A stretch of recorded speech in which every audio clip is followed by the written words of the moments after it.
Hi dears, welcome back to our channel. അപ്പോൾ ഇന്ന് ഞാൻ വന്നിട്ടുള്ളത് വീട്ടമ്മമാർക്കൊക്കെ ഒത്തിരി യൂസ്ഫുൾ ആവുന്നൊരു വീഡിയോ കൊണ്ടാണ്. വീട്ടമ്മമാർക്ക് മാത്രമല്ല, അടുക്കളയൊക്കെ കൈകാര്യം ചെയ്യുന്ന എല്ലാവർക്കും യൂസ്ഫുൾ ആവുന്നൊരു വീഡിയോ ആണ്. അപ്പോൾ ഒട്ടും സമയങ്ങളായിട്ട് നമുക്ക് വീഡിയോയിലോട്ട് കിടക്കാം. നമ്മൾ മിക്കവരുടെ വീട്ടിൽ ഇതുപോലുള്ള പലതരത്തിലുള്ള കാസറോളൊക്കെ കാണും അല്ലേ. അപ്പോൾ സാധാരണ നമ്മൾ യൂസ് ചെയ്യുന്നത് ചോറ് ചൂടാറാതിരിക്കാൻ വേണ്ടി മാത്രമാണ്. അപ്പോൾ അത് മാത്രമല്ല, നമുക്ക് പല രീതിയിൽ ഇത് യൂസ് ചെയ്യാൻ പറ്റും. അപ്പോൾ അതെന്തൊക്കെയാണെന്ന് നോക്കാം. ഞാനിവിടെ യൂസ് ചെയ്യുന്നത് ഈ ഒരു രീതിയിലുള്ള കാസറോളാണ് കേട്ടോ. അപ്പോൾ എനിക്ക് ഇതിൻ്റെ കൂടെ 2 ചെറിയ കാസറോളും കൂടി കിട്ടിയിട്ടുണ്ടായിരുന്നു.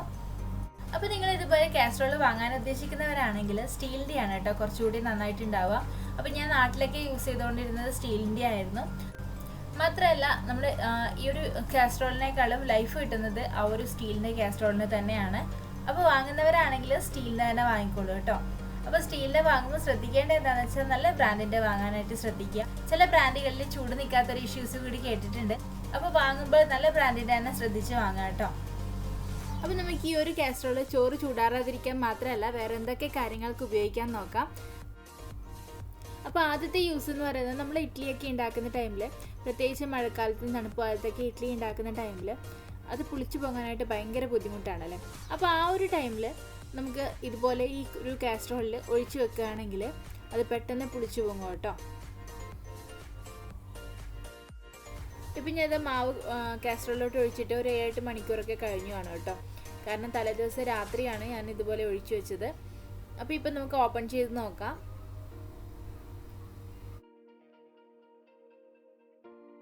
അപ്പോൾ ഇത് നമ്മുടെ മാവ് നന്നായിട്ട് പുളിച്ചു പൊങ്ങി വന്നിട്ടുണ്ട്. അപ്പോൾ ഈ ഒരു രീതിയിൽ ചെയ്യുന്ന ടൈമിൽ മാവ് ഒഴിച്ചു കൊടുക്കുമ്പോൾ അരഭാഗത്തോളം ഒഴിച്ചു കൊടുത്താൽ മാത്രം മതി കേട്ടോ. ഇല്ലാന്നുണ്ടെങ്കിൽ പുളിച്ചു പൊങ്ങി വരുന്ന ടൈമിൽ മാവ് കാസറോളിന് വെളിയിലൊക്കെ ആവും. അപ്പോൾ ആ ഒരു കാര്യം ശ്രദ്ധിക്കുക കേട്ടോ. അപ്പോൾ ഇതുപോലെ തണുപ്പ് കാലത്തും മഴയത്തൊക്കെ ആണെങ്കിൽ ഈ ഒരു രീതിയിലൊന്ന് ചെയ്ത് നോക്കുക കേട്ടോ.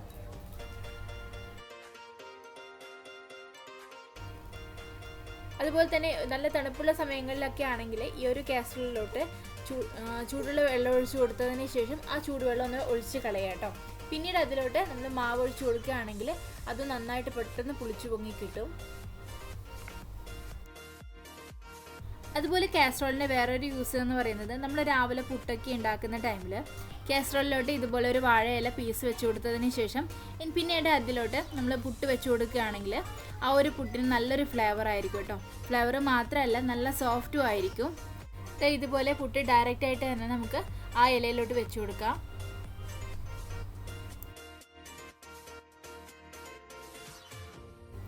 ഇതുപോലെ പുട്ടുണ്ടാക്കി വെച്ചതിന് ശേഷം നമ്മൾ അടച്ചു വെക്കുക കേട്ടോ. അടച്ചു വെച്ചിട്ട് പിന്നെ നമ്മൾ ഫുഡ് കഴിക്കുന്ന ടൈമിൽ ഓപ്പൺ ചെയ്ത് നോക്കുകയാണെങ്കിൽ നല്ലൊരു ഫ്ലേവർ ആയിരിക്കും. ആ ഒരു വാഴയിലയുടെ സ്മെല്ലൊക്കെ വന്നിട്ട് നല്ലൊരു ടേസ്റ്റ് ആയിരിക്കും കേട്ടോ പുട്ട് കഴിക്കാനായിട്ട്. അപ്പോൾ ഞാനിവിടെ യൂസ് ചെയ്തിരിക്കുന്ന വാഴയില ഇച്ചിരി പഴകിയതാണ്. പഴകിയതെന്ന് പറഞ്ഞാൽ ഞാൻ നാട്ടിൽ നിന്ന് കൊണ്ടുവന്നതാണ് കേട്ടോ. അപ്പോൾ 3 ആഴ്ചയോളായി ഞാൻ ഫ്രിഡ്ജിലെടുത്ത് വെച്ചായിരുന്നു. അപ്പോൾ നിങ്ങൾ എടുക്കുകയാണെങ്കിൽ ഫ്രഷ് ആയിട്ടുള്ള വാഴയില എടുക്കാൻ വേണ്ടി നോക്കുക. അപ്പോൾ ഈ ഒരു രീതിയിൽ ഫുഡ് ഉണ്ടാക്കുന്ന ടൈമിൽ ഫ്രഷ് ആയിട്ടുള്ള വാഴയില തന്നെ എടുക്കാൻ വേണ്ടി നോക്കണം കേട്ടോ. എന്നാൽ മാത്രമേ അതിൻ്റെ ടേസ്റ്റും ഒരു ഫ്ലേവറൊക്കെ കിട്ടുകയുള്ളൂ. അപ്പോൾ സാധാരണ ഫുഡ് ഉണ്ടാക്കുന്നതിൽ വ്യത്യസ്തമായിട്ട് ഈ ഒരു രീതിയിലൊന്ന് ഒരു തവണയെങ്കിലും ട്രൈ ചെയ്ത് നോക്കൂ.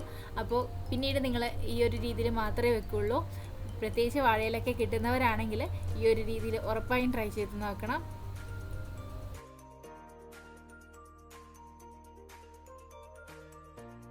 അടുത്തതെന്ന് പറയുന്നത്, നമ്മൾ കാസറോളൊക്കെ ഉപയോഗിക്കാതെ മാറ്റി വെച്ചിട്ട് പിന്നീട് ഓപ്പൺ ചെയ്യുന്ന ടൈമിൽ ആ ഒരു കാസറോളിൽ നിന്നും ഒരു ചെറിയൊരു ബാഡ് സ്മെല്ല് ഉണ്ടാവാറുണ്ടല്ലേ.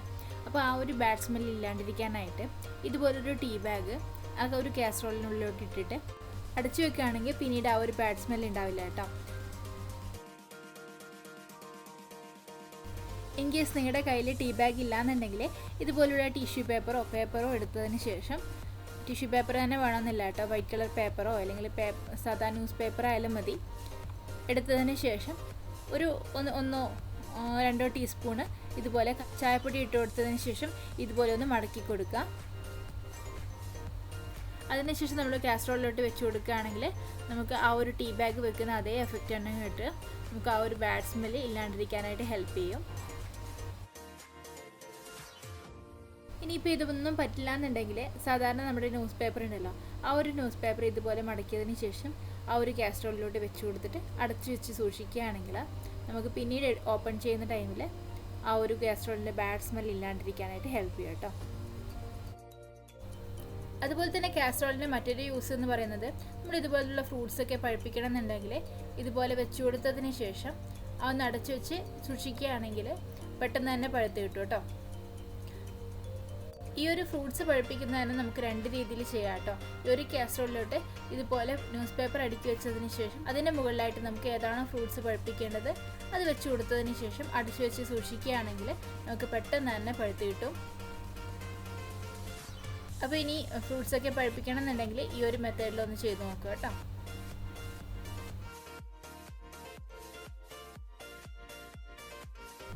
അടുത്തതെന്ന് പറയുന്നത്, നമ്മൾ ഗ്യാസ് ഇല്ലാത്ത ടൈമിലൊക്കെ നമുക്ക് ചെയ്യാൻ പറ്റുന്ന ഒരു അടിപൊളി ടിപ്പാണ്.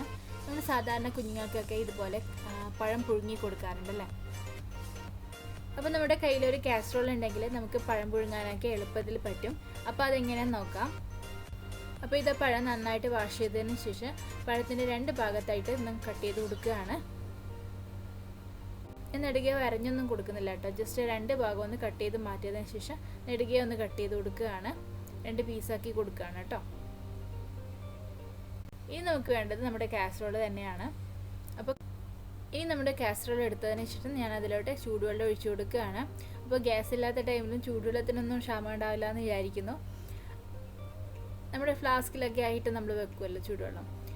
അപ്പോൾ ആ ഒരു വെള്ളം ഒഴിച്ചു കൊടുക്കുക. ഇനി നമുക്ക് അതിലോട്ട് നമ്മൾ കട്ട് ചെയ്ത് വെച്ചിരിക്കുന്ന പഴം ഒരു ബൗളിലോട്ട് ആക്കിയതിന് ശേഷം ഇതുപോലെ ഇറക്കി വെച്ച് കൊടുക്കുക കേട്ടോ. അപ്പോൾ ഈ ഒരു രീതിയിൽ നമ്മൾ പഴം പുഴുങ്ങുന്ന ടൈമിൽ നമ്മൾ ഒഴിച്ചു കൊടുക്കുന്ന വെള്ളം അത്യാവശ്യം നല്ല ചൂട് തന്നെ ഉണ്ടാവണം. നല്ല തിളച്ച വെള്ളമായിരിക്കണം കേട്ടോ ഒഴിച്ചു കൊടുക്കേണ്ടത്.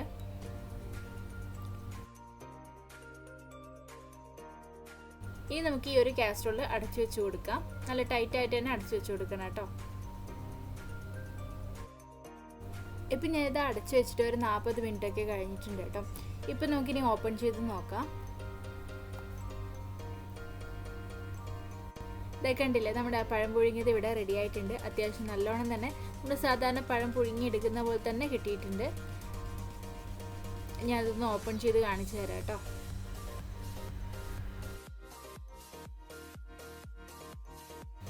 അപ്പോൾ ഇതൊക്കെ കണ്ടില്ലേ, നമ്മുടെ പഴം പുഴുങ്ങിയത് ഇവിടെ നന്നായിട്ട് നമ്മൾ സാധാരണ ഗ്യാസിൽ നിന്ന് പുഴുങ്ങിയെടുക്കുന്ന ആ ഒരു രീതിയിൽ തന്നെ നമുക്ക് കിട്ടിയിട്ടുണ്ട്. അപ്പോൾ ഒരു അടിയന്തര ഘട്ടത്തിലൊക്കെ നമുക്ക് ട്രൈ ചെയ്യാൻ പറ്റുന്ന നല്ലൊരു ടിപ്പാണ്. അപ്പോൾ ഇനി ഒരു അടിയന്തര ഘട്ടം വരികയാണെങ്കിൽ ഈ ഒരു ടിപ്പ് ട്രൈ ചെയ്തോളൂ കേട്ടോ. അടുത്തതെന്ന് പറയുന്നത്, നമ്മുടെ വീട്ടമ്മമാർ പിറ്റേ ദിവസം രാവിലെ എന്തുണ്ടാക്കണം എന്നുള്ളത് തലേ ദിവസം ഉച്ച തൊട്ട് ചിന്തിക്കാൻ തുടങ്ങുക അല്ലേ. അങ്ങനെ പിറ്റേ ദിവസത്തെ ബ്രേക്ക്ഫാസ്റ്റിന് വേണ്ടിയിട്ട് പ്ലാൻ ചെയ്യുന്ന കൂട്ടത്തിൽ ആദ്യം ചെയ്യേണ്ടതാണ് ഇതുപോലുള്ള നമ്മൾ എന്താണോ കറി വയ്ക്കേണ്ടത് ആ ഒരു കാര്യങ്ങളൊക്കെ കുതിർത്ത് വെക്കുക എന്നുള്ളത്. അപ്പോൾ ചില സമയങ്ങളിൽ നമ്മളിതുപോലെ എത്ര പ്ലാൻ ചെയ്ത് കഴിഞ്ഞാലും നമ്മളത് മറന്നു പോകും അല്ലേ. അപ്പോൾ ആ ഒരു ടൈം നമുക്ക് ചെയ്യാൻ പറ്റുന്ന അടിപൊളി ടിപ്പാണ്. ഇതുപോലെ നമുക്ക് എന്താണോ കുതിർക്കേണ്ടത് ആ ഒരു ധാന്യം എടുത്തതിന് ശേഷം, ഞാനിവിടെ ചെറുപയറാണ് കേട്ടോ എടുത്തേക്കുന്നത്. അപ്പോൾ അത് നമുക്ക് കാസ്ട്രോളിലോട്ട് ഇട്ട് കൊടുക്കാം.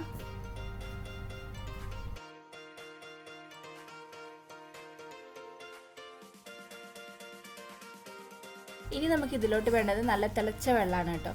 അപ്പോൾ ഞാൻ എന്താ ചൂടുവെള്ളം ഒഴിച്ചു കൊടുക്കുകയാണ്. നമ്മൾ സാധാരണ കുതിർക്കില്ലേ ആ ഒരു രീതിയിൽ തന്നെ നമുക്ക് ചൂടുവെള്ളം ഒഴിച്ചു കൊടുക്കാം.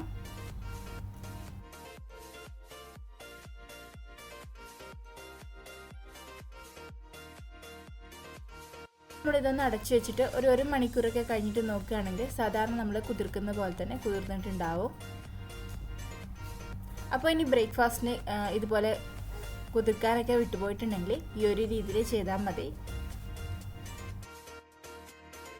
അപ്പോൾ ഇത് നമ്മൾ കുതിർക്കാൻ വെച്ചിട്ട് ഇപ്പോൾ ഒരു മണിക്കൂറും 15 മിനിറ്റൊക്കെ കഴിഞ്ഞിട്ടുണ്ടാവും കേട്ടോ. ഇപ്പം ഞാൻ ഓപ്പൺ ചെയ്ത് നോക്കുകയാണ്. അപ്പോൾ ഇത് നമ്മുടെ ചെറുപയർ 1 മണിക്കൂർ കൊണ്ട് തന്നെ നന്നായിട്ട് കുതിർന്ന് കിട്ടിയിട്ടുണ്ട്. അപ്പോൾ ഇനി മറന്നു പോകുകയാണെങ്കിൽ ഈ ഒരു രീതിയിലൊന്ന് ചെയ്ത് നോക്കുക കേട്ടോ.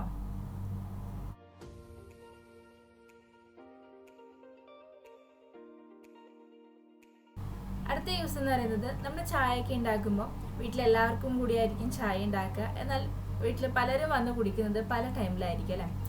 അപ്പോൾ ആ ഒരു ടൈമിൽ ചിലവരാണെങ്കിൽ ഫ്ലാസ്കിലൊക്കെ ഒഴിച്ചു വെക്കും. അപ്പോൾ ആ ഒരു ഫ്ലാസ്കിൽ ഒഴിച്ചു വെക്കുന്ന ചായ പിന്നീട് നമ്മൾ എടുക്കുന്ന ടൈമിൽ അതിനൊരു സ്മെല്ല് വ്യത്യാസമായിരിക്കും. അത് മാത്രമല്ല ആ ഒരു ചായയുടെ ടേസ്റ്റ് തന്നെ വ്യത്യാസമായിരിക്കില്ല. അപ്പോൾ ആ ഒരു ടൈമിൽ നമ്മൾ ഇതുപോലെ കാസ്ട്രോളിലാക്കി അടച്ചു വെക്കുകയാണെങ്കിൽ നമ്മുടെ ചായയുടെ ടേസ്റ്റും വ്യത്യാസമാവില്ല. അതുപോലെ തന്നെ നമുക്ക് ഇഷ്ടമുള്ള ടൈമിൽ എടുത്തു വന്ന് കുടിക്കാനും പറ്റും. അപ്പോൾ ഈ ഒരു രീതിയിലൊന്ന് ട്രൈ ചെയ്ത് നോക്കുക കേട്ടോ. അപ്പോൾ ഇന്നത്തെ വീഡിയോ ഇത്രയേ ഉള്ളൂ. വീഡിയോ ഇഷ്ടപ്പെട്ടാൽ ലൈക്ക് ചെയ്യാനും സബ്സ്ക്രൈബ് ചെയ്യാനും മറക്കണ്ട. അതുപോലെ തന്നെ ഈ വീഡിയോ യൂസ്ഫുൾ ആണെന്ന് തോന്നിയിട്ടുണ്ടെങ്കിൽ എൻ്റെ ഫാമിലീസിനും ഫ്രണ്ട്സിനും ഒന്ന് ഷെയർ ചെയ്ത് കൊടുക്കുകയും വേണം. അപ്പോൾ ഈ വീഡിയോ നിങ്ങൾ ഫേസ്ബുക്കിലാണ് കാണുന്നതെങ്കിൽ നമ്മുടെ പേജ് ഫോളോ ചെയ്യാൻ വേണ്ടി മറക്കണ്ട. അപ്പോൾ പുതിയൊരു വീഡിയോ ആയിട്ട് വീണ്ടും കാണാം. ബൈ.